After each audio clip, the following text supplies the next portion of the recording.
Okay, you can look at my. You're looking at my nose and you're hearing. You're sort of seeing me from time to time, but you're hearing my voice more importantly. Perfect. That's perfect. Perfect. No way. We're gonna do our best. Great. Hi, I'm Andi. I'm recording. This is my honest statement, and I'm kind of a bitch, but whatever. It's all from the heart. Hysterical. Okay, what do you want to know? So true. Oh, here's my two experiences. Ready? Right. So your two anecdotes. Both of my kids have. They both have art or drama in their school. And it's not by choice. It's one of the electives they get assigned. It's either the arts, like either fine arts or drama. Last year was Ella that had drama, and Ella was like, I don't really know why I'm here, but she had a really good time. She had a lot of fun. They have to do both. Annie had, last year, she had French and fine arts. Wow. And I said to the teacher, like, why you'd have French for 1 year? Because they do Spanish next year. And he's like, good point. So I think she's in like double drama this year. I have no idea what the point is exactly, because pretty much they just have fun.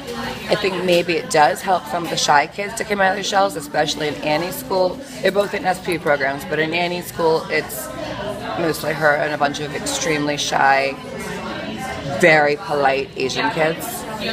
Right.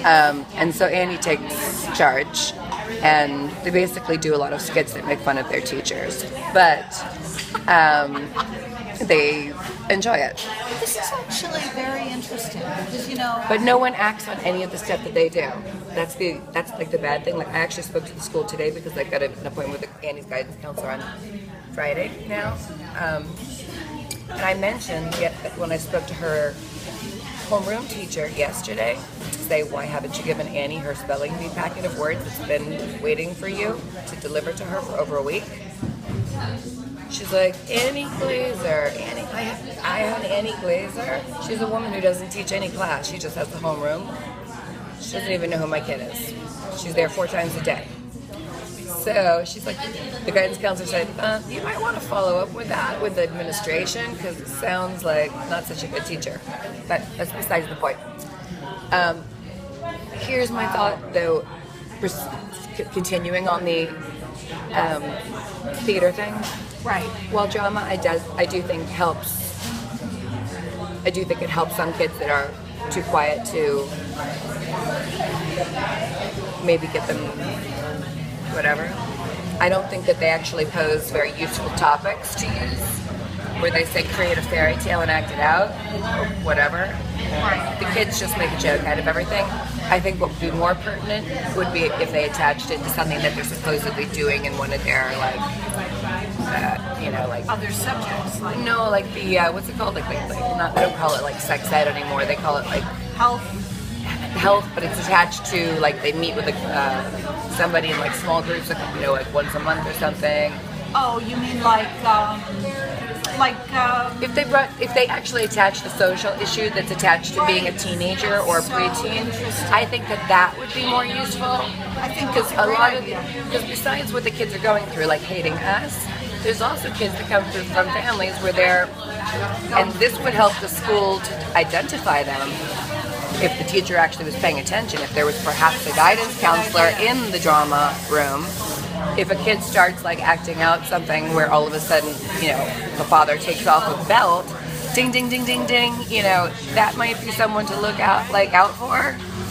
Andi, I just have to insert one thing. This is fascinating because when I started doing this 30 years ago, there wasn't drama in a classroom like this. You would send an artist in, but there wasn't actually drama in every middle school.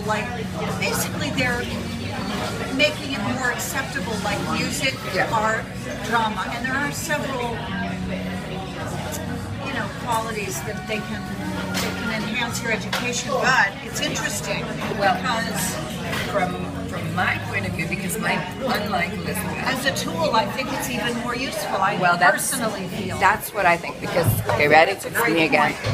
Annie, unlike Elizabeth, Annie has no talent whatsoever. Singing talent. She does not have a Disney voice. She's not going to get cast for La La La. She even tried out for the play because she's got so much. She's just like me. She's got so much confidence, and she feels like a star. It's fantastic. But she did not get cast. She got no role, not even a chorus role. Everybody who wants to should get in. No kidding. But that didn't even happen in our first grade play, and that's what pisses me off. So I feel that especially at this level, unless you're going to perform in arts high school, unless you are right, then it should be anyone who wants to get in should be able to get in. And that does piss me off. Is this recording, by the way? Because I sometimes don't push yes, the button. it is. Okay, yes, good. it is. Wait a minute. Let me make sure I'm losing my eyesight. So am I.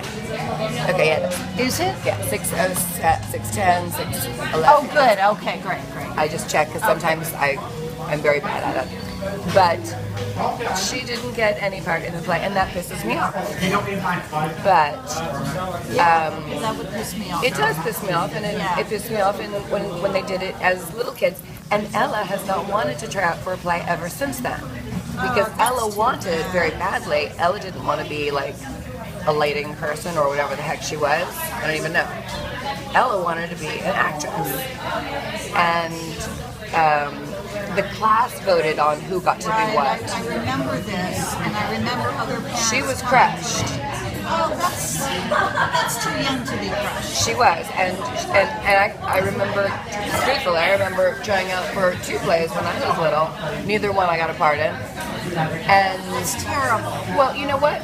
But here's the thing too. Before Annie tried out for her play, because I was so proud of her for going to that audition, knowing that her voice was shit, I played YouTube videos for her showing her Ethel Merman singing and showing her people that did not have quintessential Disney voices, but that had a voice style, and that having a style and playing it up can be just as fabulous in a different way. So I showed that to her, and she was like, "No, Mom, you really just have to have a good voice." But I'm going to try anyway. Whatever. So I never really understood this perspective. Well, that's my thought. But going back to the part that they do in drama, what I do think is the skit that they just did. The skit that they just did recently, I think yesterday, the day before in Anne's class, was they had to make up, they were a box of sentences, and they had to pick out a sentence and apply it to someone, and then a person that was assigned to them, a partner, not of their choosing, had to react. Sort of an improv thing. I see. So Annie received the sentence, "Can I go now?" She applied it to her evil homeroom teacher and applied it, "Can I go now? My mom's picking me up for my dentist appointment." She was assigned then a partner who was also in her homeroom and knew about their evil homeroom teacher. And they then acted out, "No, you can't go to the dentist. Let your teeth rot and fall out on the floor here." And the drama teacher, because the drama teacher's just doing drama, doesn't actually follow up on any of these things. He thinks they're all just funny. He doesn't actually realize that their homeroom teacher doesn't know who they are, doesn't allow them to leave the room, doesn't, So I think it could be an extremely useful tool, like beyond useful, and it's not applied.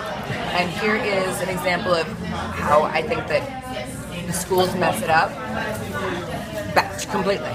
In Ella's school last year, her guidance teacher, they are trained to look for red herring, ding ding ding alarm bell things. I see. And so I get a call after school one day. Ella says, or the guidance counselor, or we've met before, or met Ella, who knows, I said, hello, how are you, blah, blah, blah, and asked Ella innocently. They were passing in the hallway. It was no big deal. And I think it was, Ella had track, or it was in the middle of track practice or something. And she said, oh, you excited? 2 more days till spring break or whatever. She said, you excited? And Ella said, no, not really. And so the guidance counselor, who's really like young and perky and super nice, and I've actually sat down and had like chit-chat, great conversations with her for the longest time. She's very cool and normal.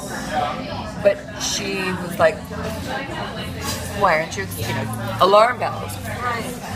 Why aren't you excited about spring break? And Ella's like, oh, because I have it with my dad. And she's like, what's wrong with that? She's like, it's just really boring. It's just like, no, don't, forget it. I'm just going to watch cartoons and kill myself. So the minute that she made the mistake of saying, I'm quoting, I'm going to kill myself, they're trained. If you say that, she then dragged Ella into her office, called me on the phone, and just repeated the conversation to me, and did say to me, Miss Glazer, I know that kids say I'm going to kill myself 100 times a day, and it doesn't mean anything. I say it myself 100 times a day. I know it doesn't mean anything, but we are trained to look and listen for those words. If a kid says I'm going to kill myself, if we're on. There's a couple things that if you say or do, we go into high alert and we have to follow up on. And she's like, so I'm following protocol. I'm calling you right now. I can't release her on her own to come home as I usually, she usually goes home on her own. So can you please pick her up? Wow. Now, she also mentioned that the other things that they're like looking for are kids who mention anything about their bodies. They're basically looking for bulimia. Sure. They're looking for people they're looking for teenage disturbing. They're looking for anyone who's going to go shoot up the school or commit suicide. Right. Because otherwise they lose their job. Right. But they're like angst with cause, with like real cause. Like Ella had a math teacher that she was terrified of. I had to go in there. Actually, I went in there with Linda.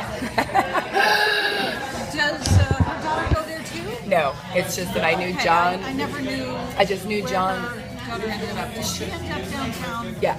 Okay, that's right. But I knew that John, he's the one who started this whole email conversation with Ella's math teacher last year. But the thing was, Ella's math teacher from day one said, no, I have no lunch hours, no after school hours, no early morning. No, there's no extra help for anyone except if you're like failing. Ella had like a B+ and wanted to bring it up to an A, not for you. So finally she was actually lost and confused after she was sick and she missed a couple days. Oh no, she wasn't sick, she broke her arm. She broke her arm and missed a couple of days. She broke her arm on school property even. And the teacher wouldn't give her any help. And she fell behind and she boffed a quiz, which brought her grade down. So John sent an email which got a nasty response and said, it got very defensive and said maybe the problem isn't with my teaching and or my lack of extra help hours. Maybe the problem lays at home. Maybe she's going through something at home. And she tried to turn it around on either John or myself and our parenting and our relationship with Ella. So I immediately then called in the guidance counselor, the principal, everybody. And because I'll protect my kids to the end of time unless I know they're wrong. And then if I know they're wrong, their lives are over. They lose all privileges. No, because right is right. Yeah, I understand. And that's all there is to it. But I already knew what this woman's attitude was. I already knew how I had asked her. I met 3 times with her, asking for extra help, resources, all kinds of things, and her answer was no. And she even tried to sell, which she did. She sold the kids' practice tests for the before